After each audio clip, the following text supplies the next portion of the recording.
Welcome to our third session of elementary art with Miss Samantha Dallett. Today we are going to be working on our blind drawing projects.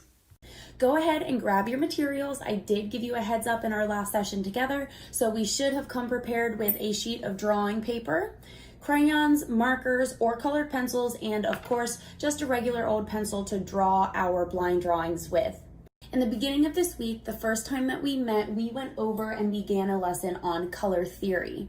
The first day that we spent going over this, we discussed the color wheel and all the options we were able to have within our colors, growing from those primary to our secondary and then to the outer rim of our circle.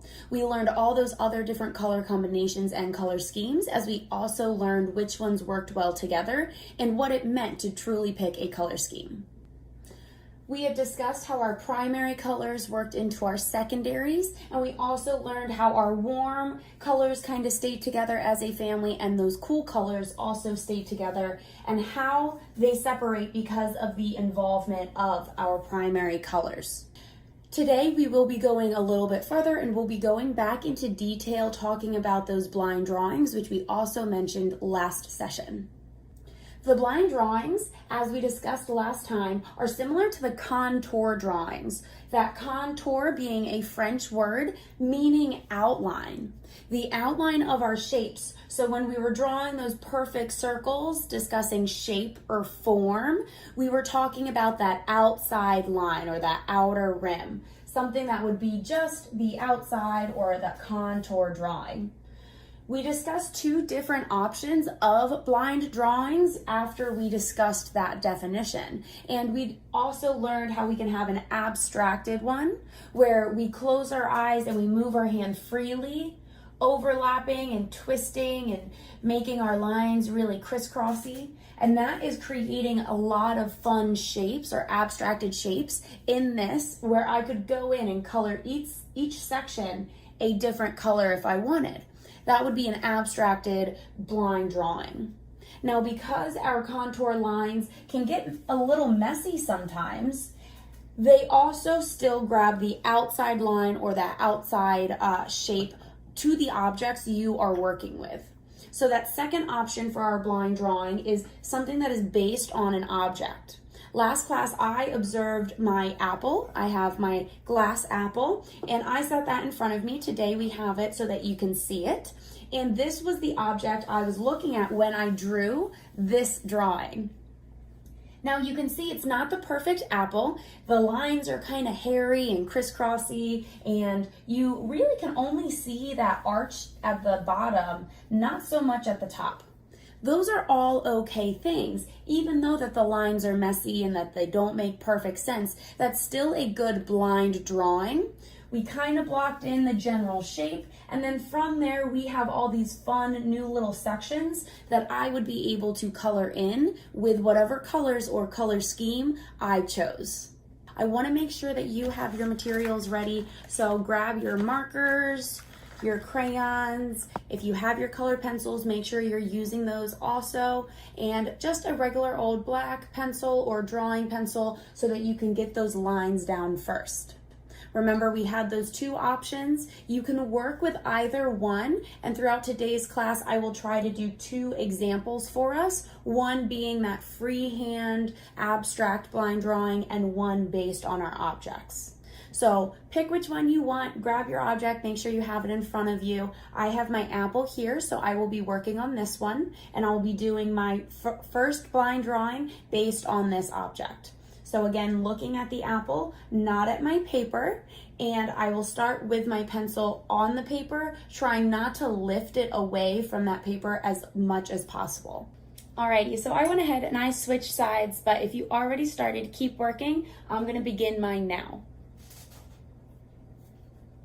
I'm going to be looking just at my apple. I don't want to look at my paper. So eyes down here, and I'm just going to begin with my pencil on, doing a simple outline or contour.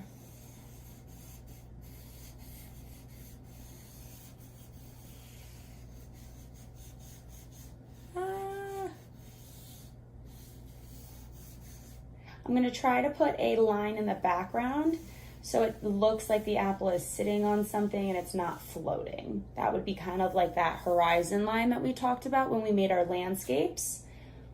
Still not looking at my apple. I have lifted my pencil. So I'm going to go ahead and stop there, and I'm going to peek back and see what my drawing looks like. Not the worst apple I've ever drawn. So that's a good one based on my object. That's going to be my first blind drawing. And again, don't think about adding too many lines. Think about only finding that outside shape. I'm going to switch papers real quick because I want to do 2 examples for you. This was my blind drawing based on my object. So keep working, and I'm going to go ahead and put a new sheet up so I can do my drawing where my eyes are closed and my hand just moves freely over the paper.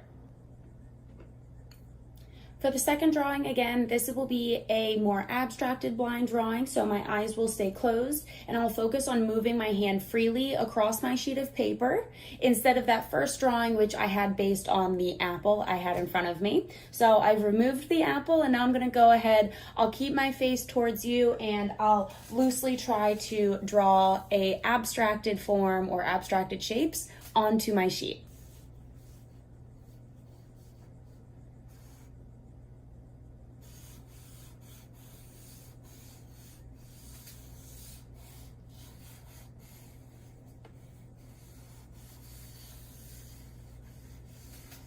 You can see that I'm trying to feel the edge with my hand so I know that I'm staying on my sheet of paper, but I'm moving my lines very freely and I'm not going to worry too much about what they look like.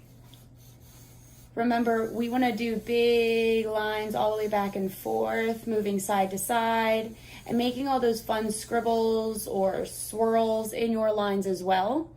We don't want to actually be scribbling on our paper back and forth and going really hard with that pressure. So think about moving bigger, having bigger lines that you're doing with your hand, because that will help you have larger shapes or sections that we're going to add that color to in a little bit. So I'm going to go ahead, maybe I'll do a little bit more. Again, I haven't looked at my sheet, but I should have a really good variety of shapes and lines and all that stuff. So I'm going to go ahead, I'm going to turn around, I'm going to check out my new blind drawing. I did go off my page a little bit. I did kind of fall off that edge, but that's all right. And if you're working on a desk, you can go ahead and just clean up your desk at the end. Remember, we'll do that in cleanup. But if you ran off or kind of got a little busy in some sections, that's totally fine, because now we have shapes and lines that have energy expanding past the edge of our paper, instead of just doing a bunch of tiny squiggles or little shapes in the center. So this has a lot of energy and a lot of fun shapes that we can add color to in just a moment. To go ahead and switch gears, it is now my favorite time, which is our blind drawing color time. So this is going to be our chance to go ahead and focus on those color schemes that we've been discussing so much. And now we get to pick our own color schemes to figure out how we want to color in or finish these drawings. I'm going to go ahead and pick my color scheme first. And typically your apple is red or yellow, sometimes they're green, but this apple that I looked at used a lot of those warm colors down here. We have those yellows and those oranges and all those deep, deep reds. So for this, in real life, this apple uses a warm or a hot color scheme, and we have a little bit of those cold colors in the leaf. For me, I want to switch gears completely and see what an apple would look like if I used more of those cold colors. So more of those greens, maybe even some purples or some blues. And I'm going to see how I can change the temperature or change the color scheme from hot to cold, and what that drawing will turn into based on the new colors I'll put into it. So based on the color scheme that I chose, I'm working with the cold colors. So again, those purples, those blues, and those greens. I'm going to do the outlining technique right now, so I'm not going to be coloring in these shapes, but I did go ahead and I picked out some colors. So here you can see that I have 2 greens, I have my 2 blues, and I have 2 purples. I picked a dark and a light of each one of these colors so I can get really nice value in addition to a variety of colors in my drawing. So I'm going to be doing my outlining with my markers. If you have markers, you can do your outline in your markers as well. But again, it is possible to do by pushing a little bit harder with your crayons or your colored pencils so that we can do this step by step and it be the same for whatever colors or materials you have. I'm going to go ahead and get started, and I'm going to pick up my darkest colors first. So I did pick one dark and one light of my blues, my purples, and my greens. So I'm going to start with my dark colors. I'm going to have my dark green, dark blue, and dark purple. And I want to think about, where do I want my shadows to go? Where do I want that darker color? If we look back at the apple, we can see that it's really dark in this middle section, and it's darker up top where the stem meets the apple.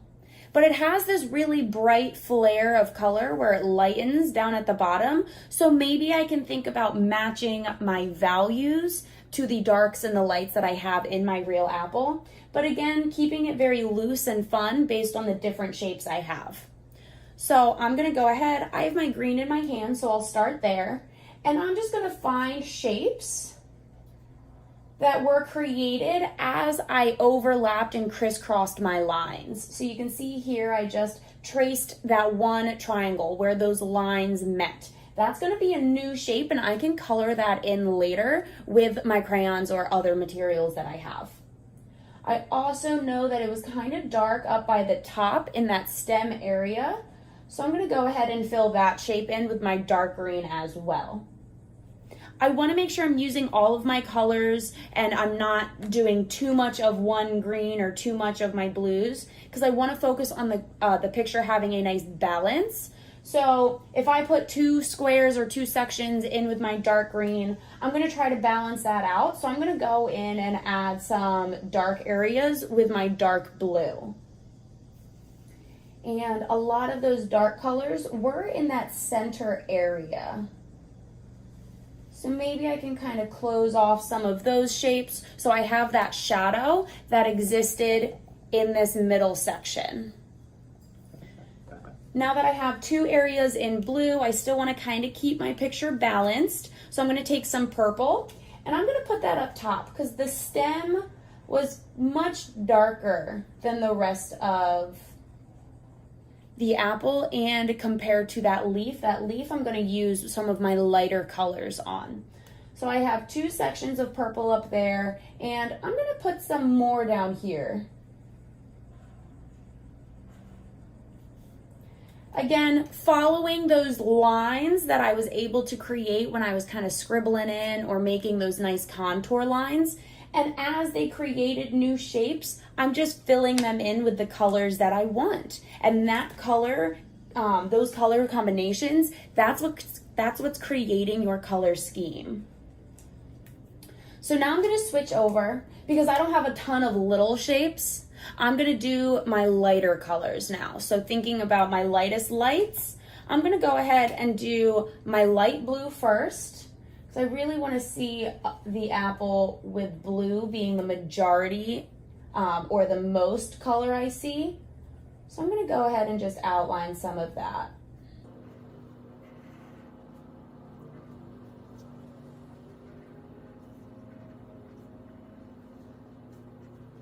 There we go.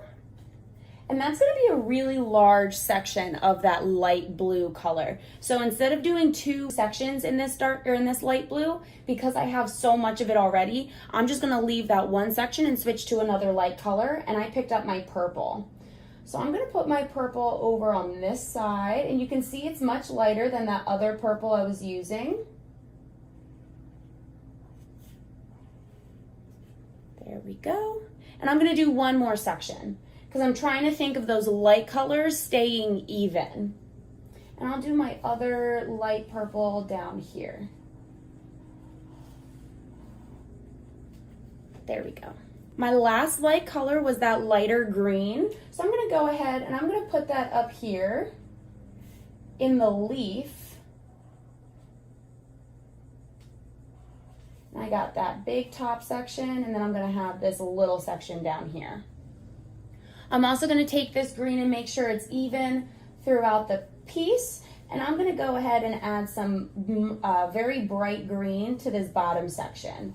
Again, I know that the lightest part of my apple was at that bottom piece. So I'm gonna make sure I'm trying to keep that level of value pretty even.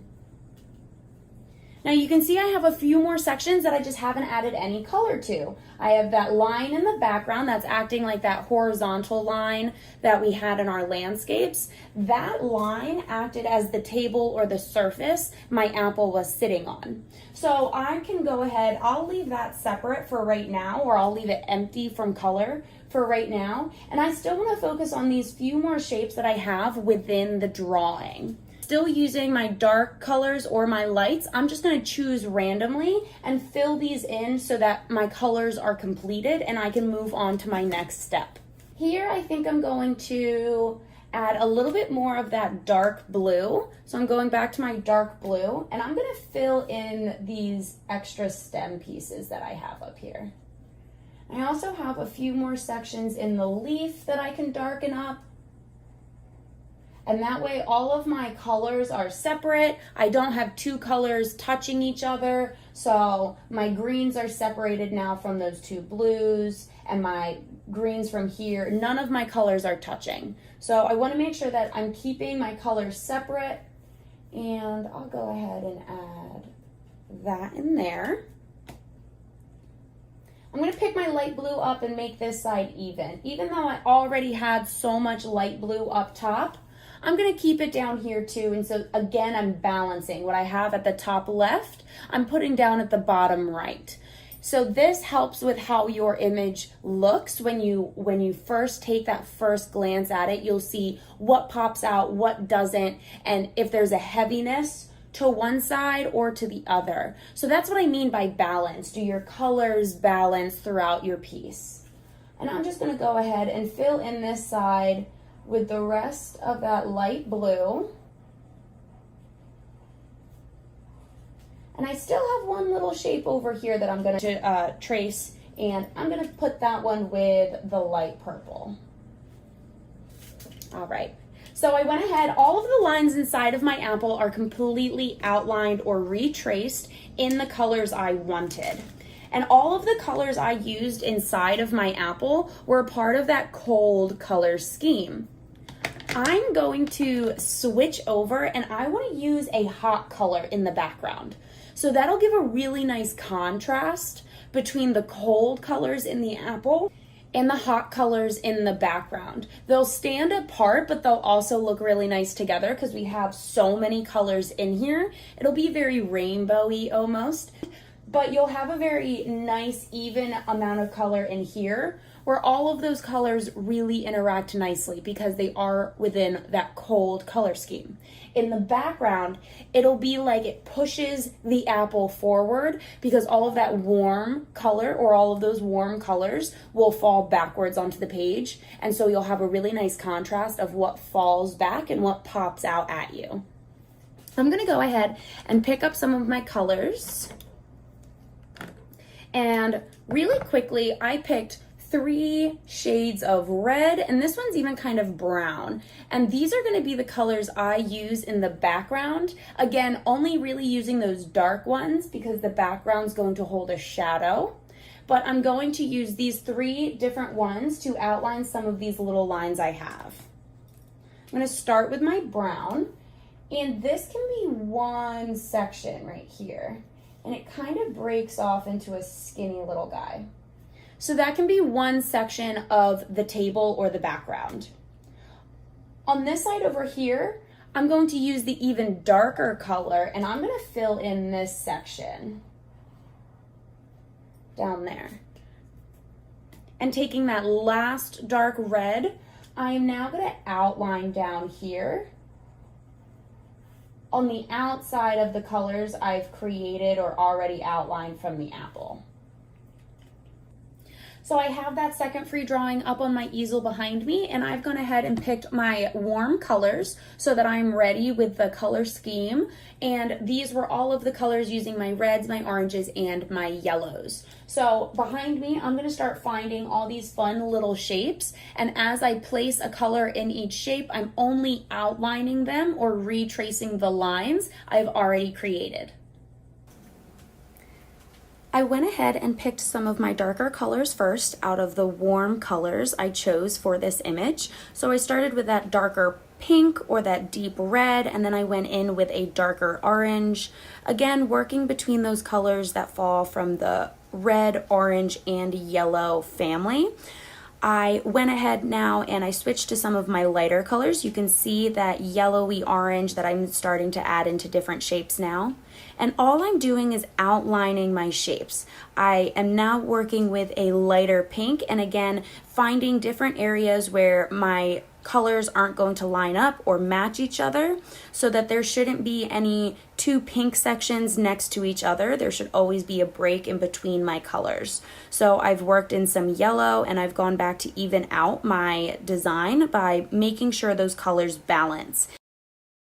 Behind me, you can see that I went ahead and I have finished all of the outlining for my second blind drawing. And again, I only used my warm color scheme. So I went ahead and I picked some of my darker reds and my lighter oranges or pinks and yellows so that I had a nice variety of darkest darks to lightest lights. And I placed them very randomly, making sure that every shape I created had a color placed on it, or I know that each shape will have a color for it later. So I'm gonna go ahead, I'm going to still work on this one, and I'll switch back to the apple drawing in just a moment.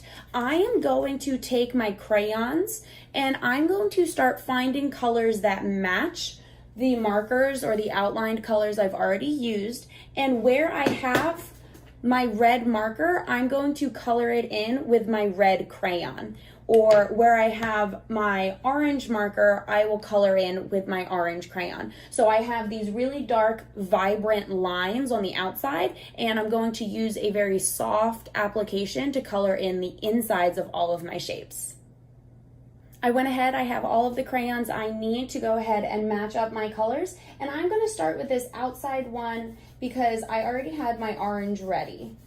So I'm going to start coloring this in very lightly, and you can see how the orange is not as dark as the marker line, or if you traced it with colored pencils and crayons, and if you pushed harder on those outlines, they will be darker, and the inside you want to keep nice and soft. So remember, very loose wrists, almost like a loosey-goosey. You want to make sure your wrist isn't stiff so that you can hold your pencil or your crayon very lightly and get a very light color inside of all of those shapes. All I'm doing here is continuing that same technique of coloring lightly in all of my sections.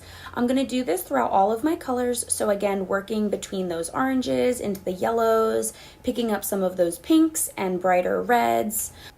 I'm making sure that I'm focusing on that balance in my drawing again. So if I don't have a lot of dark areas in one section, maybe I need to push a little harder with my crayon so that it can brighten up or get a little bit darker, while also allowing the outlines to stay vibrant.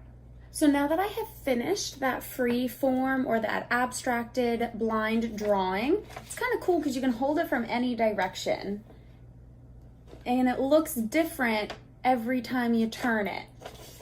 I went ahead, I finished this, and you can see how my colors match up to the outlined color I used and how I filled from edge to edge. There's no more white space left on this sheet of paper. So I'm gonna go ahead, I'm gonna put this to the side for right now, and I'm going to start adding more color to the apple drawing I have from earlier. Again, I worked with all my cold colors inside, and I only added those hot colors down at the bottom that acted like the table that the apple sat on. So I'm gonna go ahead and grab my crayons for these colors, and I'm gonna get started coloring in the light blues to the light blue section, the dark greens to the dark green section, and so on. If you guys are continuing to work, make sure that you've already started adding color and that you've been outlining your shapes already so that we're kind of keeping up the same pace. If you've already started coloring in your shapes, that's absolutely fantastic. I have one more to do. So I went ahead and I grabbed the cold colors that I'll be using. I have my purples, my greens, and my blues, so I can match those colors to what I already have outlined in my apple drawing. Simply using that same technique of coloring in my shapes, my drawing is starting to come to life. And as you're working on yours, make sure you're focusing on your use of color and where you're starting to place the color in your drawing. Now that I went ahead and colored in all of my sections with the colors that matched the markers I already had in there for the outline, where my light blue matches my light blue area, my light purple matches my light purple, and I filled in all of those spaces. I'm now going to switch back over to using my warm colors, so my oranges, my reds, and that little bit of a brown color, and I'm going to place that into the bottom section, so again the apple looks like it's sitting on a tabletop. As I finish up that bottom section, you can see that I'm coloring side to side. Because this tabletop is moving from the left to the right side of my paper, I want to make sure that I'm using lines or line work that moves in the same direction. Behind me, you can see the finished drawing of the apple, where the cold colors exist within the object and all of my warm colors are on the tabletop or on that surface I drew into the background. The biggest difference between this and that first blind drawing that we added color to was that the color doesn't go all the way to the edge of this paper, like seen in that first piece where the colors and the lines went all the way to each side or edge of my paper. It kind of gives you two different ways of drawing. You can fill the entire sheet, showing no white space and really filling all of the area you have to work with. Or you can also try to make your drawing or the object in your drawing that center focus. So that's where your eyes automatically go to. The first thing you see here is the apple, and you pay less attention to the actual tabletop. Whereas in this first one, your eyes are pulled in multiple different directions depending on what lines or shapes grab your attention. Behind me, I'm showing both of our finished products for today, and we can see how drastically different our blind drawings can be depending on which approach we take, whether it's that very free, abstracted technique or the blind drawing based on our objects. As we are coming up on the last few moments of class together, and as we're observing our finished products, we can see all the different things that we were able to successfully accomplish today. We focused on those blind drawings, and we really focused in on the color schemes that we chose to work in each section or the project altogether. So whether you've only done one drawing today or you worked at the same pace as me and you completed two, one of each version, you can see how your colors interact with each other and how they can create or hold value in your objects or in your drawings. I want to make sure that we have just a couple moments so we can clean up our area. You never want to leave your desk a mess, so make sure you have your crayons and your colored pencils or your markers all going back to their little homes. We always want to make sure that we're prepared for our next time together. I want to thank you so much for working as hard as you have today and paying attention through today's class. And if you are continuing to work or you have a few things left on your pieces from today, go ahead and continue to color in your areas, or remember you can always work on these later if you need to come back to them and put more work into them. I hope you had a great time today, and I know you've worked so hard. So thank you so much, and I'll see you guys next time.